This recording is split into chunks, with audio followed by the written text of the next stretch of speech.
it seems to be that for every 100 people you have in an organization, you're basically losing $150,000 a week just in salary costs by people being in their internal meetings.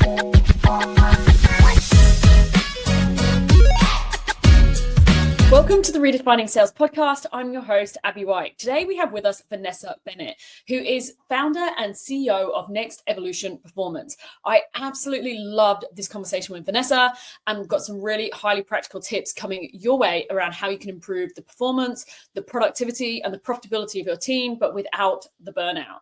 So a little bit about Vanessa, if you haven't come across her work before. So Vanessa is a performance mastery coach. And prior to starting the business, Next Evolution Performance, she worked in financial services with the likes of Macquarie Bank and also investment funds. And what she now does today alongside her team at Next Evolution Performance is they use neuroscience to help driven leaders and teams optimize their productivity, their energy and profitability. But like I said, avoiding the burnout that I think is so common these days. Vanessa has a background with a Master's of Science in Psychology and Neuroscience of Mental Health. So she brings a massive amount of real world experience and highly practical recommendations along with the latest research and science to back it up, and really looks at even just if you save 2 hours per day per employee, the thousands and thousands of dollars worth of benefit that would bring to your organization. Vanessa, welcome to the podcast. Thank you for coming on. Great to be here, Abbie. Thanks for having me here. I have been super excited about this conversation since a mutual friend connected us, actually, and we met. We just got chatting away, got straight into the conversation. So I feel like this is going to have enormous value for our audience, and I'm super pleased you could make it. Great to be here. Thank you. So I'm going to dive straight in. I'm really curious, coming from your perspective around neuroscience and around peak performance, I'm really curious to get some of your perspective on what you're seeing as some of the key drivers of growth. I think it's so interesting that, you know, there's so many different factors that contribute to a success story and a growth story. And so I really want to get your neuroscience lens on the question, particularly as now, you know, point in time as we're recording and as this will be released, you know, start of 2025, people will be thinking about their year ahead. And so I'm kind of curious to get your lens on where people should be looking, where they should be delving to find some of those growth opportunities in their organization. Yeah, for sure. So I think if we're looking at it purely from a neuroscience perspective, the brain loves clarity. So I think making sure that people have got a lot of clarity over what outcomes they should be achieving throughout the year makes a massive difference. It sounds really silly, but you'd be surprised just how much, you know, there is a lack of clarity out there in a lot of the businesses when we first go into them to start working with them. So if you put people in an MRI machine who are trying to make sense of any form of ambiguity, they are absolutely draining what we call cognitive energy. And so think about how much cognitive energy people spend. And when we talk about cognitive energy, I'll go back a step on that one. Think about what physical energy is to athletes is what cognitive energy is to knowledge workers. So we need to make sure that we've got as much of that cognitive energy to be optimized as possible. And so if we're spending it thinking, oh, what am I supposed to be doing right now? Or what should I be doing, you know, next or something like that, then that's a lot of cognitive energy that could actually be just actually spent doing the work. And so I think as well, you know, to sort of take that further on this cognitive energy piece is that people need to understand that. If they don't understand that, they're kind of flying blind. And, you know, this is why we're seeing so many people burnt out. You know, people are really not understanding how to optimize, you know, the brain function and that cognitive energy. And if we can get people to optimize that, then that's where the magic happens. And, you know, so we often see so many people are just so excited about all this latest software that's coming out and, you know, AI and all this kind of stuff. And it's kind of like, hang on, there's this piece of software right here between our ears that people haven't necessarily learnt how to optimize. And, you know, there's more and more research coming out. So, you know, there's more and more to be learned in that space that we can really take advantage of. So interesting. And is that clarity, I am assuming you're referring to also multiple levels. It's not just, you know, what am I doing here and now? It's that clarity of like, where are we going as an organization? What's my seat on the bus? What's the part that I play? Like, how is that strategic to that? You know, from a salesperson's perspective, there's always clarity over, when your watch a load of salespeople get upset when you change their sales plan and it's confusing and there's no clarity. They lose it very, very quickly. So is that clarity, like said, multiple levels? Yeah, absolutely. It starts right at the top. What are the strategic initiatives for the business?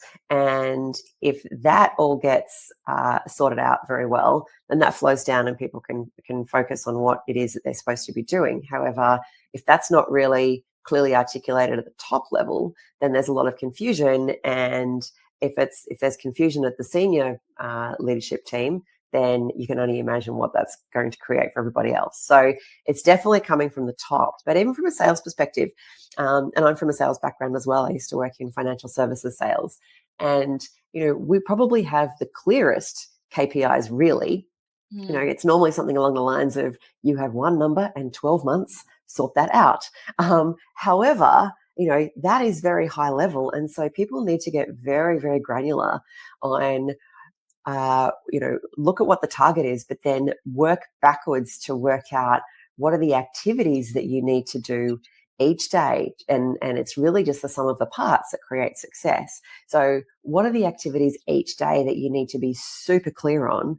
And then also, how is the most efficient way possible to get those activities done? So that's, again, when we can start to layer in cognitive energy for that, because that can be the difference between your job feeling really easy all the time or your job feeling a lot harder all the time.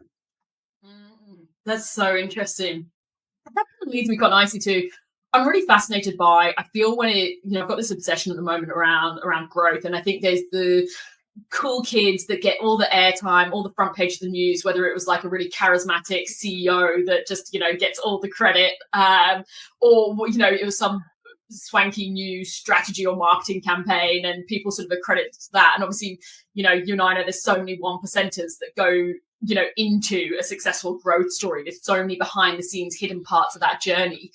For you, are there hidden parts of the journey that you would love to highlight that you feel like, why doesn't this get enough airtime? Why doesn't this get enough credit? Why do people not know this more? Because it just doesn't get the credit that it deserves, but it's actually a really strong contributing factor to a successful growth story. Yeah, for sure. And I think, you're right. People see the headline and the sexiness of the growth story, but they're not just seeing the consistency of just the really mundane things that are being done each day to create that success. And I think as well, like from a neuroscience perspective, the brain actually doesn't want to work very hard. So we don't need to make things harder than it needs to be. So the more that you can kind of create a bit of a rhythm and a habit and something that you don't have to think about too hard, that can really make sure that you're getting all the sum of the parts done so that can lead to the big growth story after that. So I think it's, really important to get super clear on where it is that you want to go, but take a step back and making sure that you're just doing the sum of the parts each day and doing it well. And I think the other part of that is even just from the way that we structure our days. So many people make, life, but also work a lot harder than it needs to be. So if you think about all the ways that people kind of waste their cognitive energy during the day, it can be on things like just doing the wrong task at the wrong time. We've got natural biorhythms, and if we work with them, then we should be able to get done in 4 hours what most people end up taking about 6 hours to do if you just do the old kind of time management idea of like, I'll just work on the next most urgent thing. And structuring a day that way is a recipe for things taking longer and also things feeling harder. And then if you also think about some of the ways that people waste energy during the day, it's like, it's also being frustrated potentially with other people if other people haven't delivered their parts on time. If you think about people in sales roles, and they're often very reliant on other parts of the business to provide them with information to clients and things like that, that can create a lot of frustration. So if you don't have really good frameworks around psychological safety and accountability, that is a really quick way for people to drain energy. The other way that people are draining energy to make things feel harder during the day is this concept called continuous partial attention.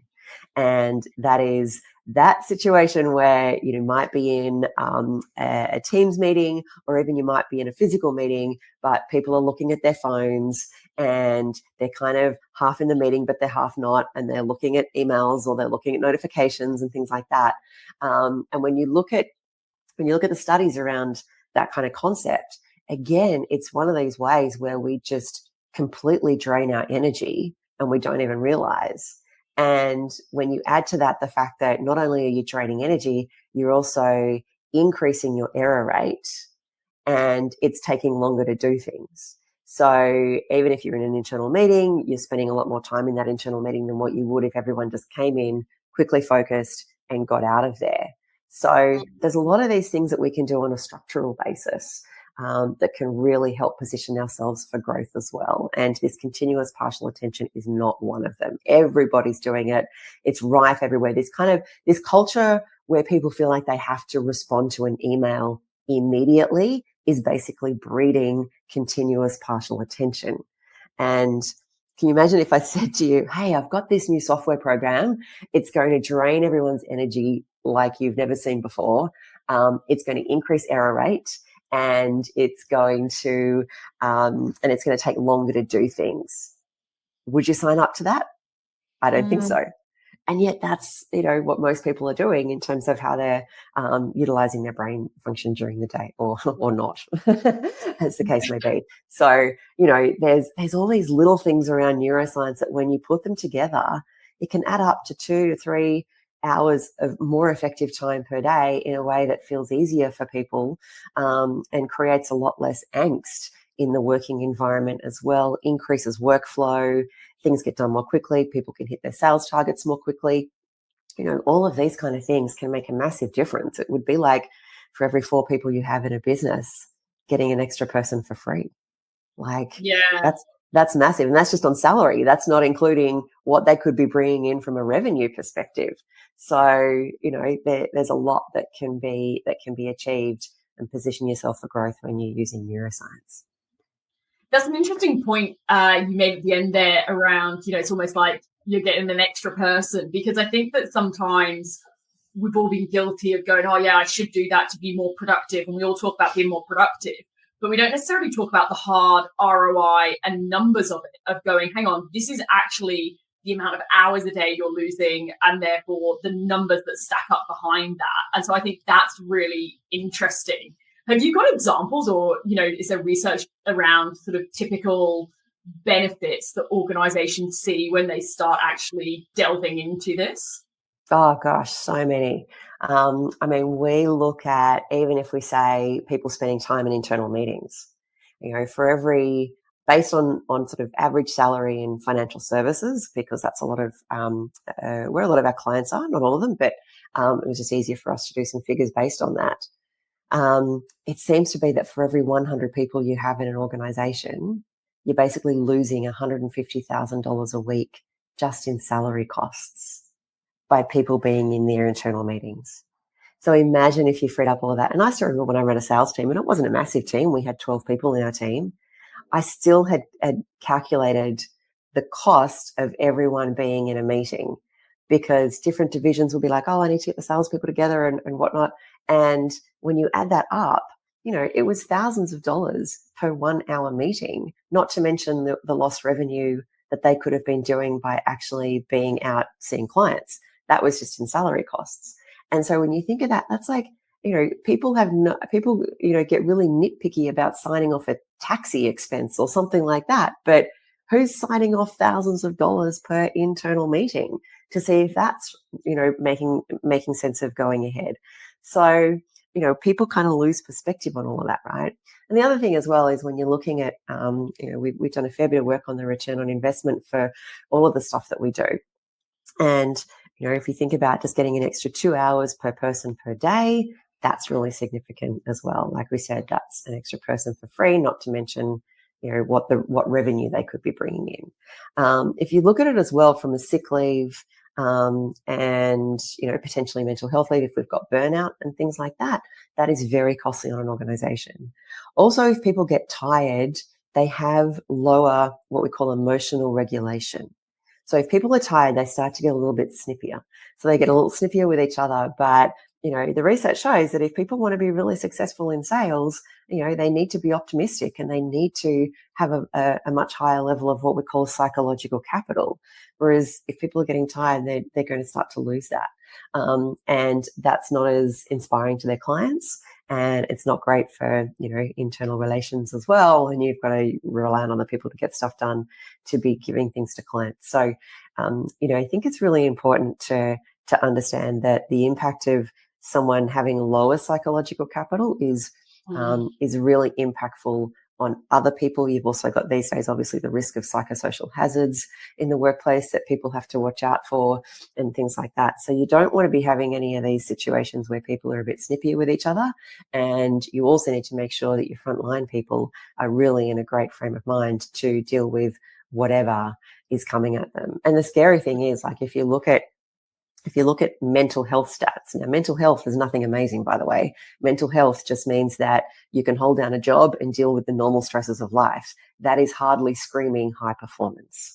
Right? So high performance and growth, you actually want to build what we call mental fitness above that. And that's where you're really going into that psychological capital, where you've got resilience, hope, optimism, self-efficacy, feeling really confident in what you're doing, which is super, super important for salespeople especially.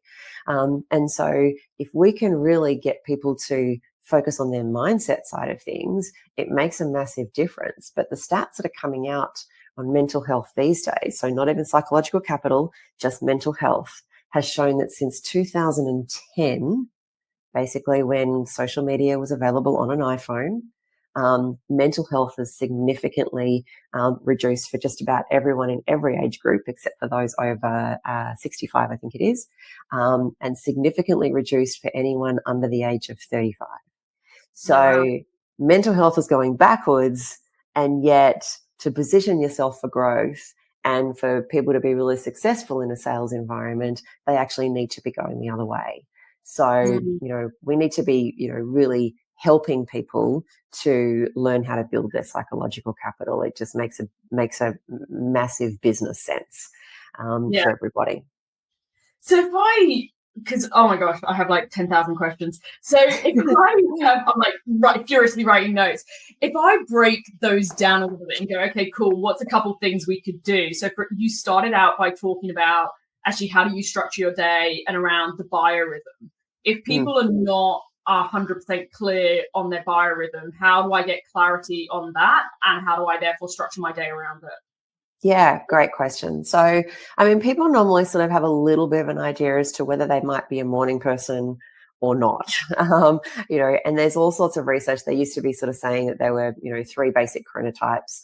Now there's research saying there's a lot more. And I would suggest that given no 2 brains are the same, I think it's best to err on the side of caution, that everyone is very different with their biorhythm. So it's important to understand this from a leadership perspective as well. If you're running teams with different people, you need to kind of understand, are they morning people? When is the best time of their day? So I think rough rule of thumb, neuroscience supports that we have about 4 hours a day of what we call heavy cognitive energy available to us. Now, if we optimize those, we'll get more done in the 4 than what most people get in the 6. But the key is to understanding, when do you have those 4 hours, or 4 hours of power, as we call them, and then what kind of work should you be doing during that time? So as an example, I'm actually not a morning person. So I'm one of those people who every time people say, oh, all high performers are morning people, and they get up and they run a half marathon and take the kids to school and meditate and da-da-da-da-da. And I'm just like, okay, that sounds exhausting. You all need to just calm the farm, because that's not for everybody. So, so for anyone who is a morning person, definitely get up, conquer the day. You probably have a couple of hours in the morning where you're really quite productive, and you want to make sure that you're doing heavy cognitive work during that time. For me, I'm not a morning person, but I'm still more than happy to start work generally at about 7 o'clock from my home office. And what I do there is I will just do things that are quite light energetically for me. So it's stuff that I would find relatively easy, and there's no judgment as to what is people would find light or what people would find heavy. It's just a matter of like you being really honest with yourself. So so I'm more than happy to do light stuff from 7 till 9. It's 9 till probably 11 where I've got sort of 2 hours of power that I'm pretty good at doing some heavy cognitive work during that time when I've got to take a bit more concentration. And so for that, that's just how I try to match up my day. I probably have another 2 hours in the afternoon. I tend to exercise at lunch because I'm not very cognitively amazing over lunch. And therefore, it makes sense for me to go and exercise. Then that gives me a turbo boost of great neurotransmitters, which are really helping my productivity for when it's naturally quite good in the afternoon anyway. So if I structure my day like that, it really does make a difference in terms of how it feels. Now, it's not an exact science. I won't always be able to do everything exactly how I want it. But if I can at least use that as a bit of a roadmap on the times and the days when I can do that, it does bode very well for that. The other thing as well that people should be aware of is that we all have different attention spans as well. So even though the research supports that the average might be around 40 to 45 minutes, that's average and no two brains are the same. So how do we help people to kind of tap in? We've actually got an indicator to help people to do this, but it's helping people to tap into, roughly what would their optimal focus time be. And say you've got an optimal focus time that might be somewhere around 20 to 30 minutes. If you try to just focus on one task for an hour or an hour and a half, you're going to find that really energy depleting. Whereas if you can structure your days so that you've got lots of different tasks to work on and you keep jumping around between those, not multitasking, not doing them all at the same time, but single task switching, then some people have got a higher propensity to be able to do that than others. And in fact, they should do that. So there's a whole bunch of stuff here that we can help people to make sure that they can structure their days. I remember even from a sales perspective, some people are better to do, meeting, and then all the follow-up. Other people are better to do meeting and then follow-up, meeting and then follow-up. Some other people should be doing, all meetings on certain days. Other people should be doing meetings over all days, but at the same time each day. And so there's all sorts of things that can go on with that can really help people to work out how to structure their days in a way to get through all of the activity they need to, but in a way that feels easier. So the other piece that you touched on was internal meetings and the loss of hours and, thousands of dollars because of internal meetings, which I think is really interesting. And I read the other day that Amazon apparently you have to do like a briefing document before a meeting so that everyone's come prepared with understanding the background, understanding the notes. And Jeff Bezos even talks about certain meetings. They'll spend the first few minutes in silence reading the briefing document, and then the meeting is to discuss and agree and move forward. So it's not that sort of meeting for a meeting. What are your sort of top recommendations around how you navigate the battle of internal meetings? Yeah, we've got so many on those. We call them the 6 Ps. I won't bore you with all of them, but I think one thing is definitely that purpose. So I like the idea of no agenda, no attender. Like I really need to make sure that there is an agenda there. Otherwise, it's almost like you've got to sell the meeting to me. All right. So tell me the reason why I need to be there. And then because often once you see a full agenda, then you can actually look at it and say, well, hang on, I don't need to be there for all of it. Or I can get you that information in some other way. And, that makes a massive difference. So definitely agendas so that people can get the most out of that. I think, people need to do more pre and post work as well. So it should only be the people in the meeting that really need to decide on things. There's plenty of other ways that we can keep people in the loop other than that. But, if you're attending a meeting and you're just listening, or you're not required to contribute in any way, or you're not one of the decision makers, it's kind of a waste of time. And I think a really good litmus test of that is if you feel like you want to email in a meeting or look at your phone or something like that, that's a pretty surefire way that you shouldn't be in that meeting, because otherwise you'd be, you really make sure that you would be fully present for that. So we like this idea of being present versus just showing presenteeism in a meeting. So I think that's a big one as well. And if you do more pre and post work, then you can spend less time in the actual meeting itself. And there's plenty of other ways. I saw this thing which I thought was quite funny, of people saying that all meetings should be done in a plank position, and that would actually speed up meetings. I'm like, yes, I love that. So that's kind of like taking standing meetings to a whole new level.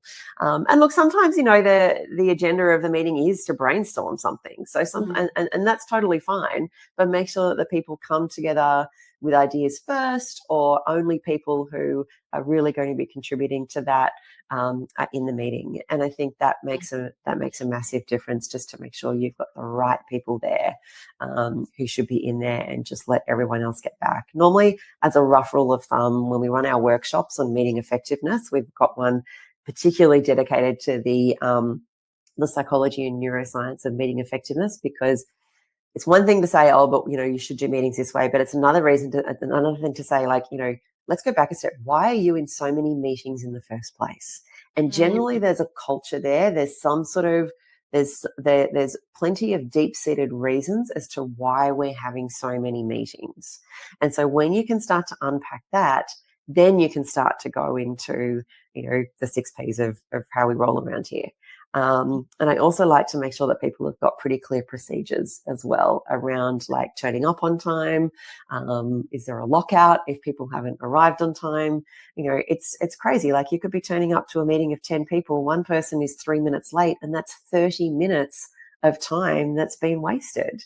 Again, that can be thousands of dollars just in salary, let alone, going out and getting revenue. So I think there's so much there that we can help people do. But generally, when I say, why are we in so many meetings, there's quite a few different reasons around. There's a lack of accountability, or there's a lack of psychological safety, a lack of trust, all of these other things, which can also be fixed, with better leadership and better cultural norms and procedures around, how do we get things done around here. And I like that you sort of addressed the fact there that sometimes it is cultural, because I guess if I go back to when I was in corporate, would I have probably said to my boss, hey, I don't think I need to be in that meeting? And, and I guess there's a level of, it's how you go about it. But I still think, if I look back to my days in corporate, I don't necessarily know at that stage in my career, I would have pushed back on it. It would have been, my boss has invited me, I need to be there, I need to show my face, and I wouldn't push back on that, even though I would think it. So I guess I like that you're talking about also addressing it at more of an organizational cultural level, because that's a hard one for people to sort of have that conversation with their manager, whereas you're addressing it more holistically by the sounds of it. But again, accountability frameworks will help with that as well. And you need psychological safety for that. But, if you say you're going to do something, we need to have a culture where people are held accountable, that you actually have to get it done. If you've said you're going to do it and you haven't checked in beforehand to say, actually, I've hit a problem, or can we renegotiate that due date or something like that, like, that still stands. And so you need to have psychological safety for people to say, yes, I can commit to getting that done, or I can get that bit done, but not that bit. Would that be okay? And when you have these great discussions, and everyone, again, it comes back to clarity. If everyone's got really great clarity about who's doing what by when, we've got, that makes life a whole lot easier, right? So, if we get those accountability frameworks in place, then we're fine. But if we don't have those, and we've got all these frustrations happening, then we have a problem. Yeah, that's interesting. We actually found, in the past few weeks, we've been experimenting with doing, like you said, the pre-work before a team meeting, and sort of really doing all of that work up front. So the meeting's more then to go through any concerns, anything we need to discuss as a team, and that sort of thing. And we actually genuinely reduced it by 50% in the first one. The second one we didn't, because there was probably more agenda items to go through, and I guess that'll happen certain weeks when you've got a lot on the go. But we did see a reduction, and I thought it was a lot more effective. And we also moved the team meeting to the afternoon. Into our sort of normally we were having it at 10 a.m., which, as you said, for a lot of people is actually some of your most productive time. So we moved it to the afternoon. And that's been kind of quite curious to make a couple of those changes. Yeah, that'll make a massive difference, even for teams to have their team meeting at the right time. If it's something where people have to talk about heavy stuff and they have to be quite switched on, definitely do it at a time when you've got the energy. If it's something that's a bit more light, a bit more fun, a bit more kind of team building kind of situation, definitely do that in a way that doesn't eat into their really productive time. Yeah. So knowing your team, so sales leaders especially, need to kind of really have a pretty good understanding of how their team likes to work. And help people to tap into that as well. And then, that's when the magic happens. So yeah, so we do a lot of work. And obviously we don't coach sales skills. We leave that in the hands of the professionals like you, Abbie. But we do a lot of work around how do we make sure that people are getting stuff done, what they've agreed to do in their activities for that reason. And if we can help sales leaders and salespeople to do that, then that makes a massive difference. And if there's a leader listening at this point who's going, oh my gosh, okay, my to-do list has just gone, look at the time of our meeting, look at people's biorhythms, look at people, around the psychological safety, look at, you talked about, meetings where people have got that almost like split attention and all the different things. Where can a leader start? If it's like, okay, you don't want to walk away going, we're going to need to do 20 things. Where do you encourage leaders to start to look for the low-hanging fruit in their organization? Yeah. So obviously there's quite a few things, but I would say these days, just with the amount of impact that that continuous partial attention is having on people, that's a massive one to stamp out culturally immediately. So, and that can kind of go into your meetings anyway. Like if you've got some pretty good, some pretty good rules around, treating an internal meeting like you would a meeting with a client. You're not going to be going to your phones and everything during that with a client meeting. So why would we do it internally? So getting people down that way, I think, is a really great thing to start with, and stamping out continuous partial attention will definitely help people, and also, double as getting your meeting time down as well. But I think definitely understanding this idea of cognitive energy in the first place, and understanding that we need clarity. So clarity, and more clarity. And so if we can help people get that, be really clear on what they're doing, how they're doing it, and from that, making sure that they're optimizing the best time of the day, even as a starting point, if people just were able to tap into 1 hour a day of heavy cognitive energy and do heavy cognitive work at that time, even just 1 hour a day would make a massive difference. So don't get caught up in like, oh, I can't do 4 hours a day and I can't do it perfectly. And, we always say in our workshops and our coaching and things like that, it's like, it's not binary. You don't do it 100% or you don't do it at all. It's one of those things where if you just start and you just try something and that frees up a little bit more cognitive energy, then that's a good thing. And then you're going to want to do more of it and just build it as you go. But the more that you start to understand cognitive energy and how good it feels to optimize it, you're going to want to do more of it.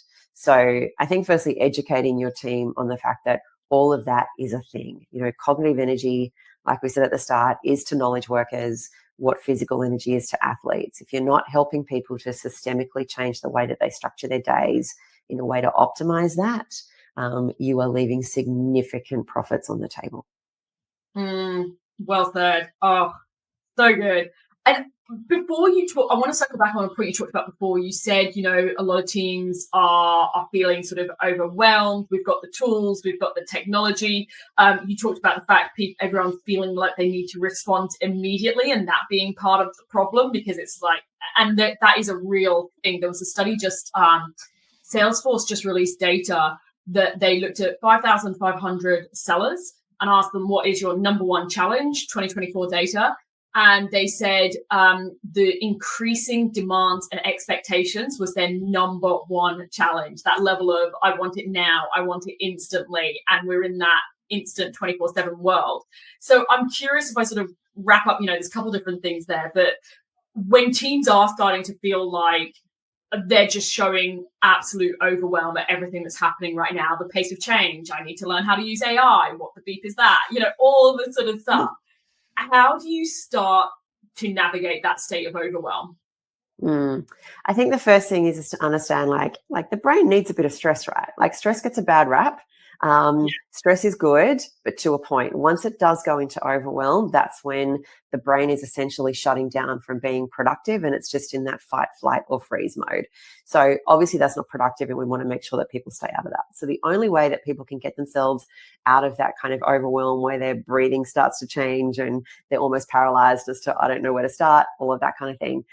Actually, deep diaphragmatic breathing is the only way to get your brain out of that. So it takes about 6 or 7 rounds of breathing, just nothing too fancy, just in for 5, out for 5 will do the trick, and do that 6 or 7 rounds for about 60 to 90 seconds. That will get people back again, just to be able to now go, okay, now I'm in a bit of a pickle. How do I get myself out of this? And then you can start to think rationally about that. And then I think, people need to be very clear on the outcomes and say no to anything that's not that. So if they're asked to do something or be in something or something that's not really driving outcomes, then people need to get better at saying no or being able to delegate or whatever it is to make sure that they're keeping their eye on the prize. Now, obviously, we do need to make sure that we're upskilling ourselves and in the age of AI and all this kind of thing. But I think there's also a lot there. We've had so much more development in terms of templates and things like that these days that are really helping salespeople. So, there's so much efficiencies that we've got that are essentially freeing up time to make sure that we can control the device, not the device controlling us. And so let's use that extra time. And I think let's carve out time as well. Let's be really realistic about, we call it scheduled, unscheduled time. If there's time during, like if you know that there's always a certain amount of time during the day where you need to be reactive, you don't know what that is, but you know that it's going to be a certain amount of time. I generally, find for salespeople, it's often sort of around that hour and a half to 2 hours, but it depends on the industry. It depends on the type of sales they're doing, all of that kind of stuff. That does need to be factored into the schedule. All right. We can't all of a sudden be like, oh, I've got my whole diary booked of meetings. And even if they are external meetings, and then hang on, now I'm overwhelmed because I can't get back to my emails. Well, of course you can't. Like, that's not a thing. So how do we make sure that we've got that scheduled, unscheduled time so that we can get back to people and be a little bit more reactive when we need to be, to do that? And the other thing as well is like making sure that, and this sounds very crazy for some salespeople, but the whole idea is like to switch off notifications. All right. If you're in a meeting, you're not getting emails. All right. So chances are you're in a meeting. It's okay. You're not answering your phone at that time. It's okay.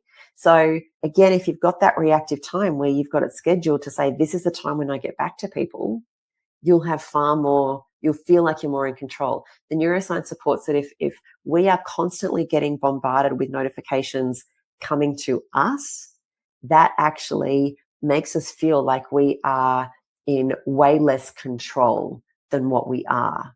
Whereas if we were to then go to the notifications, it's like, okay, I finished a meeting. Now I'm going to go and check my voicemail and my emails, and I've dedicated half an hour to do that, or an hour, depending on the time of the day. Then you can go and do it then, and it won't feel so overwhelming. What feels overwhelming is when you've got literally 3 minutes between a meeting and you go and check your emails and voicemails that you can do nothing about at that time, and you've got to go straight into the next meeting. So, if we can help people structure so that they can factor in that reactive time, then things are definitely going to feel a lot less overwhelming. And even, using an out of office can be super useful. I'm in meetings this morning. I'll get back to you this afternoon. Even that has been shown that people who use out of office responses are far more present in their current meetings than people who haven't used an out of office response. Yeah. So if you want to be really present with your clients, pop that on, and then you can get back to people during that time. And especially if you've got support people that can help you, put that on the out of office. For a more immediate response, please contact ABC. And if there's support people whose job is to get back to people instantaneously, then that is their one job, and don't make them do other things at the same time. So it's how you structure not just the sales roles, but also the support roles around them as well. Yeah, I think it's really an interesting space right now because, like I said at the start, customers are expecting that instant response, and it's definitely putting pressure. I've found I now put an out of office on, even if I'm gone for half a day, I will put an out of office on to set expectations to whoever's emailing me of you're not going to be getting an instant response. And I just feel, I've set the right expectation and then put who they can get an instant response from. And like you said, get that support. I've even found changing my Calendly that has a 15-minute automatic buffer between meetings, because my meetings were always back to back to back and you don't even have time to run to the bathroom.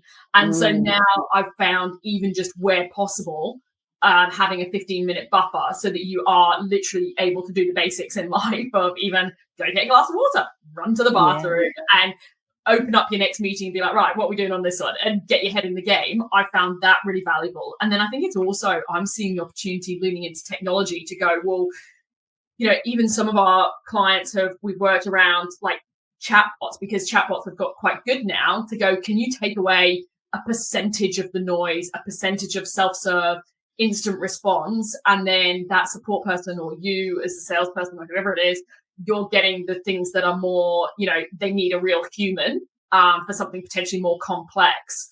But it is definitely a challenge. It's that level of like, we're always on and, navigating that with increasing expectations. Yeah. And you're right. That 15 minutes between meetings there's great research, of MRIs of people that had time between meetings, only 15 minutes versus those that were back to back. And back-to-back meetings really increase people's stress levels.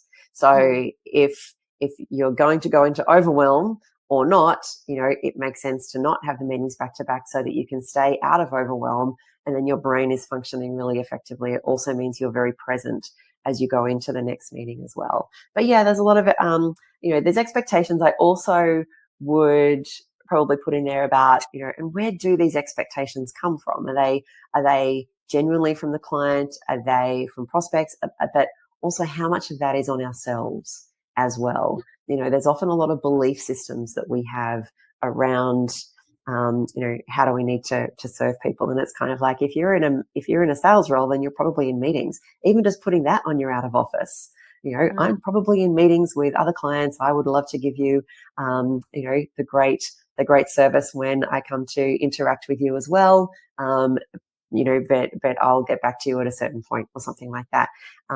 People just want to know, and I think from a cognitive energy point of view, people just want to know that you're on it and that you've received the email, and that the clients then don't have to spend cognitive energy going, did they get my email? Did it go into spam? Are they on leave? Like, when am I going to get a response? Well, if they get an out of office saying, I'll get back to you this afternoon, that in a lot of cases is all that clients might need.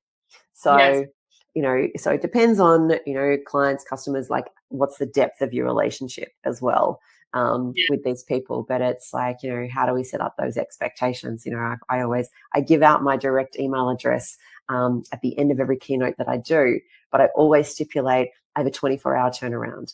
I would prefer to be doing things like this with you fine folks. That means that my job is not sitting on email. So give me 24 hours and then I will get back to you.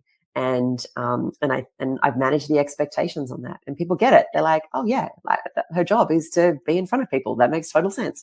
So I think if you set the position, you manage expectations and you do that accordingly, then that takes takes away a lot of my cognitive energy spend, because I don't have to worry what's happening on my email, because chances are the people that are contacting me already know that I'm probably not going to get back to them instantaneously. And that's very freeing. I love it. I love it.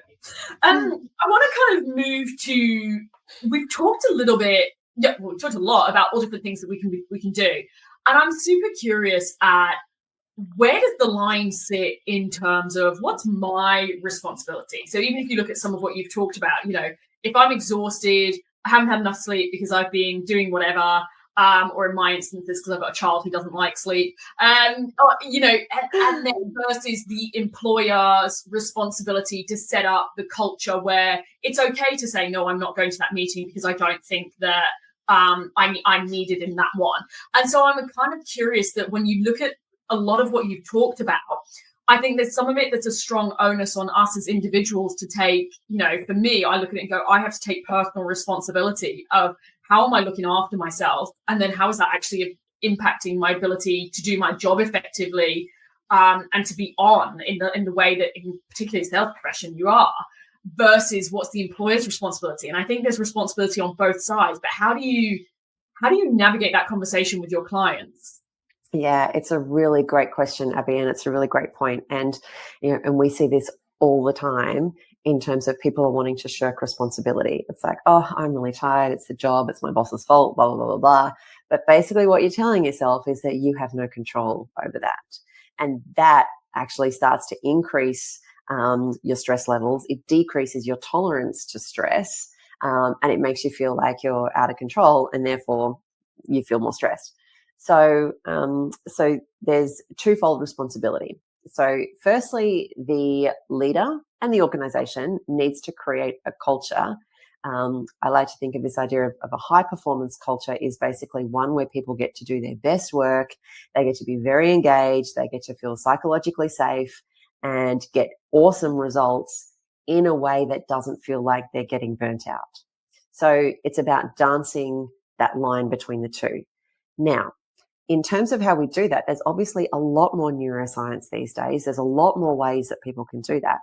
There's a lot more clarity that needs to be provided in organizations. There's a lot more that we know about how to create that. I mean, we've got 8 workshops worth of content just on how to create a high performance culture. So not everyone needs everything, but that's just to give you the extent of what is there, and it will continue to grow. So there is a fair bit there. So it's kind of like, if as a leader in an organization, you're not coaching people on how to do things like optimize cognitive energy, promote psychological safety, create frameworks where people can disagree and be disagreed with safely.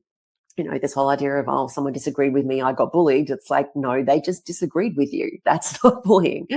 So long as they do it safely, so long as they're accountable, all of that kind of stuff. So if you're creating and doing what you can to create a high performance organization and coaching people on how to manage themselves and their cognitive energy much better, then the organization's done their bit. If they haven't done that, then, we've got a problem.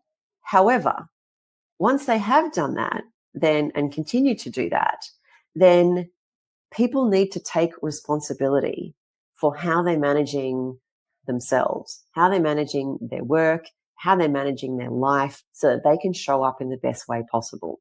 So give people the tools and frameworks as a starting point, but then people need to take responsibility to use them. And I think I always sort of half flippantly joke about this, but it's kind of like, managing your cognitive energy, how is that not a KPI? That actually should be a KPI. Like, what are you doing to promote your own cognitive energy? It's kind of like saying, oh, but it's my personal trainer's responsibility for me to lose weight. And it's like, well, they're helping you, but, they're not going to be with you 24/7. And sometimes you might just maybe need to move away from the cookie. Like, what are you doing to make sure that you're taking responsibility to implement the frameworks that you've actually been taught to do, and ask for support around that? So I think there's a lot there, but I think it needs to be, it comes on both sides. And probably the other thing that I would say around organizations as well is most organizations need to get better at providing leadership coaching, especially to their emerging leaders as well. Because the emerging leaders are the ones that, if they're not calling out people when they're not accountable, and if they're not giving permission for people to say, hey, I can do that, but I can't do that, or whatever, if they're not coaching these frameworks, then your culture will not emerge as a high performance culture. And then the senior leaders end up in the weeds of the day-to-day stuff that they shouldn't be. And it also means that if you don't coach your emerging leaders to coach their team to take responsibility for these things, then of course, I'm really tired, it's the company's fault, and, you're kind of in a downward spiral from there. So, we need people to be self-starting on not just the outcomes that they should be achieving, but we need people to be self-starting on how do they really take care of themselves. And I get it, as a salesperson, as a sales leader, it's like how you show up is super important. You can't come to someone's office with a sniffle and cough all over them. Like, that's just rude. So we have to keep our energy up. We have to keep our immune system up. We have to keep our psychological capital up. And we need to coach people how to do that, especially as, the world gets harder to deal with. And we need to make sure that people are taking responsibility to do that and to help their mindset, because especially from a sales perspective, you need a mindset to be far stronger than anything else, because things can happen in the market that's beyond your control, and you still have to get your targets, no excuses. Yeah. Because you can take we've all done workshops, you can take the horse to water, you can't make it drink. There's that level of, taking on responsibility as well to execute what you've learned, which is the challenging part. You've talked there about, obviously you guys have got 8 workshops full of high performance culture, and there's so much to it. Are there 1 or 2 things for you that are an absolute fundamental deal breaker of, yes, there's a lot of elements to high performance culture, but these 1 or 2 for me, ultimate deal breakers, or the ones that have potentially greater impact than others? Yeah. So, firstly, even just getting your, what we call culture on a page, so that people actually have a lot of these things in terms of behaviors that we expect from people, and mindset. We call them behaviors, activities, and mindset indicators, our key BAM indicators. Get those down, because you want to provide clarity on how do we go about getting stuff done around here, and what mindset do we have. And I always say that, having a really helpful mindset is super, super important. Like, for me and my team, it was just like, I don't want an excuse. More than happy for you to tell me what the situation is, but let's get really clear about what we can do to be helpful in that situation. Things are not always going to go your way, and sometimes you're going to have to run with decisions that you don't like, or you don't agree with, or whatever. But you need to kind of just get on with it. So I think having, especially in a sales environment, having this really sort of helpful mindset rather than looking for problems and excuses. We want to be super helpful, looking for opportunities and looking for solutions makes a big difference, and having that written down. So that, and also making sure that there is this no excuses approach to accountability. It's like, be very clear on your outcomes, be very clear on what needs to be done to get those outcomes, and then get it done. No excuses. So, if that can be instigated, and that includes, just need to manage your cognitive energy to do that. But, we've got to make sure that people are rewarded for outcomes and not just looking busy or anything like that. People absolutely have to deliver outcomes.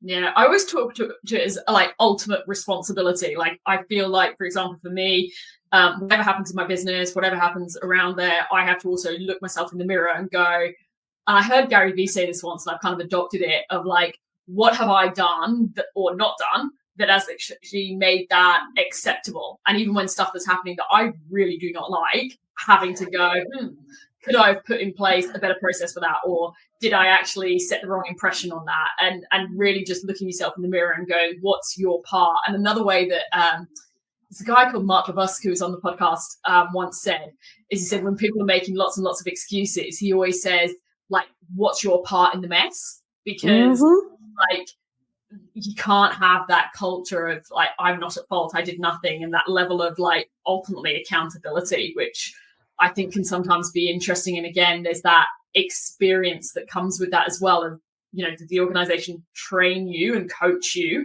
how you can do that in the right way? So yeah, there's so much there. I mean, we've covered so much ground, and I guess what I'm really curious to sort of like leave people with is, if there were 1 or 2 ways that they could start, what would it be? If they now got, like I do, a massive long piece of paper with notes with all the different pearls of wisdom that you've given us, what's the 1 or 2 ways to start from here? Yeah, so I think understand, just kind of keep a bit of a log of your cognitive energy as a starting point. So, be really cognizant of, did a task that you do, or an activity, or whatever it is that you need to get done, is that something that you find a bit draining? Is it something that you love doing? And really try to work out, where your energy is going, and try to fill the gaps on, not overspending it. Like I used to say, I worked at one point in time with someone who was incredibly negative, and I'd ask her how she was, and that was 15 minutes of my life I couldn't get back, but it was about a third of my energy for the day, so and I was in sales, so it's kind of like, well, I just have to stop asking her how she is. Like that's literally what I have to do to preserve my energy. So, really start looking at and I always say to my team, what is the minimum amount of input for the most amount of output? And so a lot of it can be just, what can you get rid of? What is the most efficient way of spending your cognitive energy for the most amount of output? And then what are the tasks that you should be doing at a certain time to make that feel easier for you? Yeah. And I like what you started with earlier, that, you said maybe you're just starting with getting 1% gains out of doing that. We're not starting by creating that extra person in the team that we alluded to. You might just start with the extra 1 hour that then, compounds. And you also talked earlier around that, starting with clarity as well, that I think was really interesting as well. Yeah, we've got so much value out of this conversation. Thank you so much. Final thing I've got to ask you, favorite book that you recommend the most? What book do you find you're saying to people, oh, you should get this one? Yes, well, when I finish writing it, it will be my book. But until then, I really love this idea about ultimate accountability and responsibility. Right? I just think that it's really interesting when we do surveys for accountability. It's kind of like generally around 75% of people will say that, oh, I'm fully accountable, nothing to see here. And when we ask them to rate their co-workers' accountability, only about 25% of people will rate their co-workers as being accountable. So the whole world thinks that I'm not the problem and I work with Muppets. And so I think one of the things that we really need to do is exactly like you were saying earlier.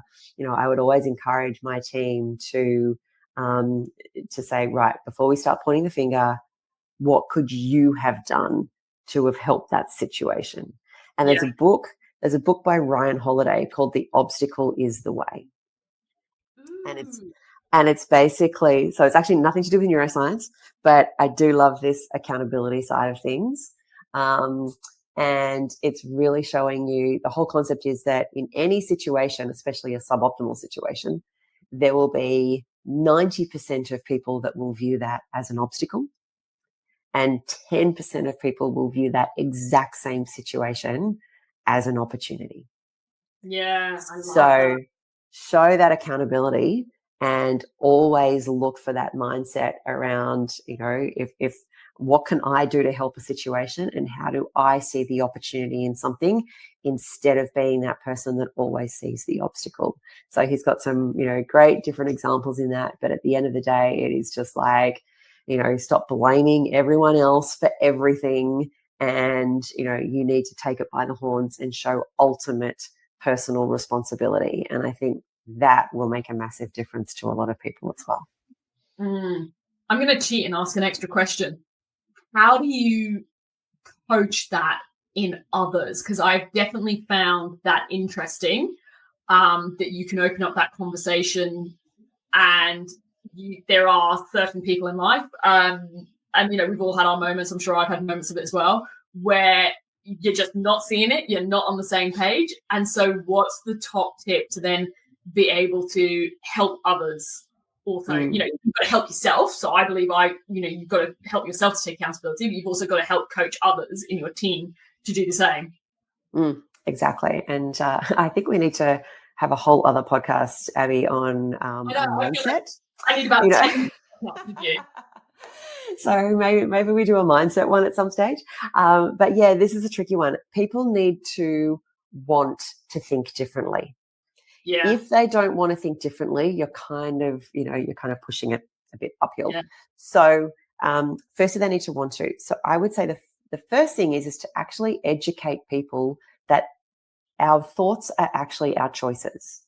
And once people realize that, and when they see the science behind it, it's called neuroplasticity. So basically our brain is wired a certain way. It's like a muscle. The more we think a certain way, the more those neural pathways or muscles develop so that you think the same way again.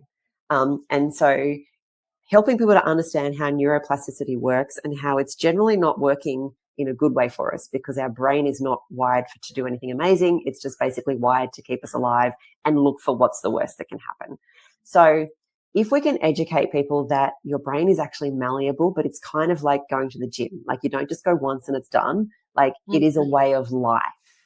And, living healthy physically it takes work, and living healthy mentally also takes work. And it actually doesn't matter what your starting point is. You can choose, even if you've got a genetic predisposition, you can choose to turn off those polymorphisms in your genes if you choose to think differently. Now, I'm not saying it's easy, and I'm not saying it's just yes, let's do it in a week, but I am saying it's out there. So the first thing is if people just go, oh, I'm just a glass half empty kind of person because that's how I'm wired. If you can give them a bit of science behind, well, actually, that used to be the way that people thought, but now we've got neuroscience to support that doesn't have to be the case. Are you interested in changing your mind? Okay, then we might be able to move forward. So you can certainly help them with the science that it's possible, but at the end of the day, they still have to want to do it. Yeah. And again, when it comes to a sales environment, I would be very, very keen to make sure that you suss people out for mindset as part of the recruitment process, because you want to create an environment where you can support that, but you also want to make sure that people are wanting to work on their psychological capital on an ongoing basis as part of that. So I think there's a bit of a chicken and an egg there as well. It's like, let's just recruit the right people in the first place, and that can make a big difference. Yeah. Thank you for the bonus question I had to sneak in after you talked about that recommendation, which I'll be ordering on Amazon in 2 minutes flat. Vanessa, thank you so much. You are just such a wealth of knowledge. We will put the link in the show notes to connect with Vanessa on LinkedIn, to the website for Next Evolution Performance, and to all the information that you need. So please go connect with Vanessa now, and I'm sure she will be connecting with you back shortly. Vanessa, thank you for being on with us. Oh, that's a pleasure, Abbie. Great to speak with you today. Thank you. I hope you enjoyed that conversation with Vanessa as much as I did. Feel free to check out the show notes, and you can connect with Vanessa and find out more about her there. Now, before you leave us, 2 quick things. 1 quick shout out. Rev Up doors are closing soon. Our program, Rev Up, if you missed the memo, brings together a revenue generating team to learn from an epic lineup of 9 global experts. This is designed for sales, go-to-market, and growth-related teams, and it works best when you bring together a mix of your team to really collaborate, brainstorm, and learn together in bite-sized continuous learning with live masterclasses every single month. We have an early bird at the moment, which you can access, so go to the links in the show notes and you can access everything about RevUp. You can check out our program, you can check out our experts, and get access to the early bird discount there. Finally, lastly, a quick ask. If you enjoyed this episode, please subscribe to our podcast. It makes a massive, massive difference to us. And then it makes sure that you do not miss an episode and you get them straight into wherever you listen to your podcasts as and when episodes are released.